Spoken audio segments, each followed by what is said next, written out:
Mes chers amis, bonjour, j'espère que vous allez bien et que votre week-end s'est bien passé et se passe bien encore parce qu'on est encore dimanche. J'ai remarqué une chose, c'est que quand on critique qui vous savez objectivement, on se fait insulter sur les réseaux sociaux. Mais on se fait encore plus insulter quand on dit des choses bien sur le Maroc et objectivement ses réussites, son travail, sa montée en flèche en Afrique, on se fait plus insulter. Et j'ai remarqué donc qu'il est beaucoup plus offensant pour qui vous savez de dire du bien du Maroc, objectivement bien sûr, que dire objectivement euh, des critiques sur leur pays. Donc ça leur fait plus mal qu'on parle des réussites du Maroc que le contraire. Donc, dorénavant, et comme le disent euh, pas les propriétés, enfin des probabilités, avant on parlait de Abar, c'est le complémentaire de A et Abar. Abar, c'est le contraire, c'est l'événement contraire de l'événement A. Avant on parlait peut-être plus de Abar, objectivement toujours, ça ne plaisait pas, et quand on parle de A, ça fait plus mal. Et donc dorénavant on va parler que de A. A c'est le Maroc, et Abar c'est qui, vous savez. On va parler des réussites du Maroc. Et nous, dans les lives, on n'a aucun complexe à parler des choses, de critiquer notre pays. On le fait et sans sourciller, sans aucun complexe. On n'a pas de problème par rapport à ça, on n'a rien à prouver. Mais on a remarqué que l'année dernière, le Maroc a détrôné l'Égypte en matière de tourisme. Donc on est le premier sur le continent. On est le premier pays comme destination touristique. Je ne parle pas des Marocains qui rentrent en vacances. Ceux-là, on ne les compte pas et ramènent à peu près 5 milliards de dollars au Maroc chaque année. C'est-à-dire que je parle de moi et de toutes les personnes qui vivent à l'étranger et qui ont un attachement viscéral à leur pays. Je parle des touristes qui viennent visiter notre pays. On a détrôné l'Égypte. Donc nous sommes le premier sur le continent africain. Nous sommes les premiers au foot. Voilà. Classement FIFA le prouve, les titres. On a gagné une vingtaine de titres, toutes compétitions de foot confondues, en moins de 3 ans. Donc ça, c'est quelque chose qu'on ne peut pas nous enlever ça.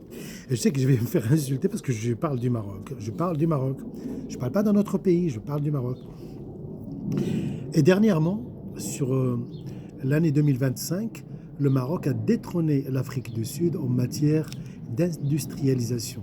Le Maroc est le premier pays africain dans ce qui est industrie. Alors, je vais lire quelques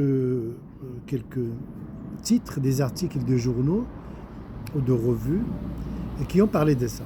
RFI nous dit « Le Maroc détrône l'Afrique du Sud en devenant le pays le plus industrialisé d'Afrique ». L'économiste maghrébin nous dit l'industrie africaine, le Maroc détrône l'Afrique du Sud, la Tunisie a la 4e place. Il y a l'Égypte avant et l'Afrique du Sud, et qui, vous savez, sont vraiment beaucoup plus loin. TRT français nous dit le Maroc, l'économie la plus industrialisée de l'Afrique en 2025. Le desk, le Maroc détrône l'Afrique du Sud à la tête de l'industrie africaine. H24 Info, historique, le Maroc détrône l'Afrique du Sud et devient la première économie industrielle d'Afrique. Le desk encore. Après avoir détrôné l'Égypte dans les arrivées, ça il parle du tourisme. Comment le Maroc pourrait réduire le gap dans les recettes de voyage. Et Ouest France, toujours en parlant cette fois-ci du tourisme, le tourisme marocain en pleine forme, et il cite « Si pendant longtemps l'Égypte a été le leader du continent africain en matière de fréquentation touristique, les choses ont aujourd'hui changé, et c'est le Maroc qui trône sur les destinations touristiques, sur l'industrialisation, sur le foot, sur la diplomatie. Ce n'est qu'un début. Ce n'est qu'un début. Donc, comment une monarchie, où on a un trône, détrône. Et ça sera le titre de ma petite vidéo. Bon, ceux qui aiment le Maroc, merci de partager ces réussites réelles avec nous. Ceux qui, vous savez, Ça vous fait mal qu'on parle du Maroc en bien. On va parler dorénavant que du Maroc. Et rien que du Maroc. Et on critiquera notre pays dans des lives ou dans des petites vidéos parce que nous sommes un pays démocratique qui accepte la critique, qui accepte la remise en cause. On n'a pas de problème. Mais là, ce que j'ai cité là, ce sont des... Oui, nous sommes le premier système en matière d'éducation. Et en Afrique, c'est Macron qui l'a dit, 40% des étrangers qui intègrent les grandes écoles en France chaque année, ce sont les étudiants marocains.